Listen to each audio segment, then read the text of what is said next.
Hey everyone, welcome to my kitchen. My name is Mindy Banks. I'm the flip-flop chef, and today I'm going to show you how to cut a watermelon, and then we're going to use some of the watermelon to make watermelon lemonade slushies in our deluxe cooking blender.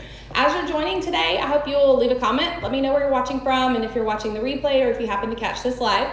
As always, I would love for you to like and share my videos and invite people to this page. If you are not a member of my recipe community, I would love for you to join me. You can find that at theflipflopchef.com. I have thousands of recipes there, and I give away a prize every single Friday. And you'll just look for the Flip Flop Friday post to enter to win. So let's go ahead and get started. If you don't know how to cut a watermelon, I'm going to show you the easiest way to do that today. So have a nice watermelon here. You want a really nice, strong knife. I'm using Pampered Chef's knife, and this is part of our forged cutlery collection. One of the things I like about this is we have our logo right here, but there's a reason for that logo to be here. It's actually on both sides, so regardless of if you are right or left-handed, you will know where to put your thumb. So I'm right-handed, so my thumb is gonna go right on top of that logo right here, and then my index finger on the other side. The other three fingers are gonna have a nice firm grip on the chef's knife. You wanna have a nice grip on the knife so that you have control and you're not going to risk cutting yourself. Don't put your finger across the knife here because you're not gonna have stability. It's really easy to slip in either direction when you do that. So your thumb goes on the logo, your index finger goes on the opposite side, the other three fingers wrap around the handle. I love our forged cutlery because they are balanced, and so it makes cutting and chopping much easier for you. So let's go ahead and get started. The first thing you're gonna do when you're cutting a watermelon is you wanna cut the top and the bottom off. So we're gonna start with one side and then the other. There we go. And then you're gonna turn this upright, okay? So once you've cut the top and the bottom off, you've got a nice level surface to work with. I am using Pampered Chef's large groove cutting board. I love this because this groove around the edge will actually hold 3/4 cups of liquid. So this is great for watermelons, pineapples, if you're marinating meats. This is also great to get those ready to go because all the juices will catch into this little groove. And this is a dishwasher safe cutting board. So after you have the top and the bottom cut off, remember, hold your knife properly, and then you're just going to cut the sides off. And so we're just gonna start at one side, slice that right off, and then you're gonna turn, and you're just gonna keep doing this all the way around. All right, and I left a good bit on there so you can go back and clean up anything that you need to. And, oops, there we go. We're gonna keep turning all the way around.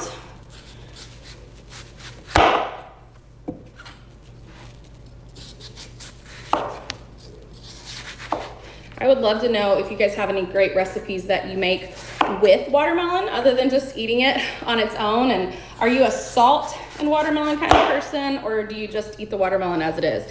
I personally am not a fan of adding salt, but I know a lot of people are. All right, almost done. Move all these pieces out of the way. One more side. And like I said, if you miss any of these pieces, you can always go back and trim them. There we go. It's easier to trim because it's not nearly as hard and thick as the rind itself. All right, and I'll just toss all these in the garbage afterwards. Wash my hands real quick. Okay. Another thing you want to do when you're cutting up watermelon or any other juicy fruit is you want to try to keep your hands as dry as possible because you don't want your hands slipping, especially when you're using a knife. So I'm going to turn this over on its side here. I'm going to cut it in half. Whoops, about lost it. There we go. And then we're going to cut each half in half and then turn it over and then just start slicing.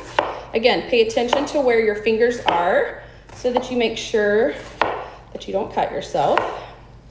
So if you want to serve these like this, you certainly could. You could put these on a fruit tray. I'm going to dice them up a little bit more, so I'm going to turn it again. So I'm going to get these little watermelon sticks. All right, so for our watermelon slushies, we're gonna need about 3 cups of watermelon. So I'm gonna go ahead and put some of that in our deluxe cooking blender here. I'm gonna use our handy scrapers. I love these because one side has a squeegee and the other side is flat. And I love that our blender container has measurement markings. So I can just scoop this in and fill up to the 3 cup mark. So I think we're about there. I'm gonna set this aside for the moment, and then I'm gonna just add the rest of this watermelon into this bowl here. Now, for the sake of time, I'm not gonna cut up the entire watermelon, just because I know you guys have other things that you wanna be doing today. So I just wanted to show you how to get it started. So I'm gonna set this aside, but I wanna show you guys something else real quickly before I set this bowl aside. Pampered Chef has these really cool stretch fit lids, and you get 3 in a size, and they're not just made for Pampered Chef bowls. You can use them on any brand. Just find the size that fits. And so this is a great bowl to store watermelon in the refrigerator. So for now, I'm gonna set this aside, and I'm gonna slide my other part of my watermelon aside, clean up my mess, and let's make our watermelon smoothies or slushies. So I've got about 3 cups of watermelon here. We're gonna add a few more ingredients. So what I'm gonna do is I'm gonna add a packet of lemonade. So this is Aldi brand, but I think Kool-Aid makes a lemonade brand. Pour that in. I'm gonna add some powdered sugar. So if you make your lemonade with regular sugar, that's fine, but try using powdered sugar next time because it will dissolve much faster. We're gonna put that in there. I'm gonna add some ice, and I just put this ice in an insulated bowl just so that it didn't start melting.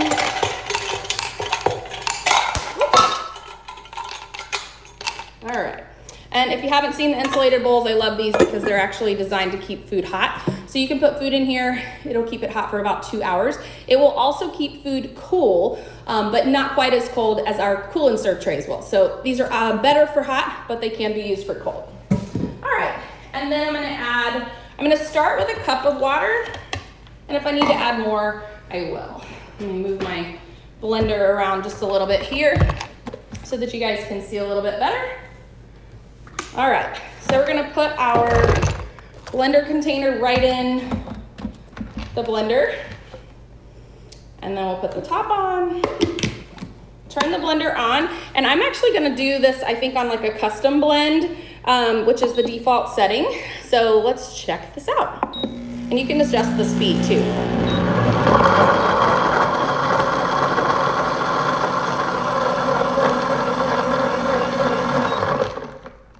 A little bit more.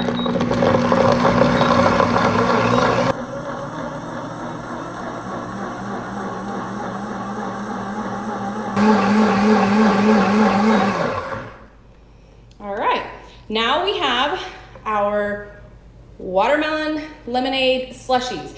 You can serve this right from the blender container if you're gonna be drinking it right away, but if you're gonna be serving this at a party or serving it later, I would recommend transferring it to one of our quick stir pitchers. So I'm gonna pull this off, and we're gonna transfer this, and you can see how smooth and blended, oh, it smells so good, this watermelon lemonade slushie is. And when you add the top onto our quick stir pitcher, you're actually gonna be able to reincorporate those ingredients after they have settled a little bit. So I hope you guys learned something new today. Now you know how to cut your watermelon, and you have a recipe to use some of it with. So I look forward to seeing you next time. Have a great day.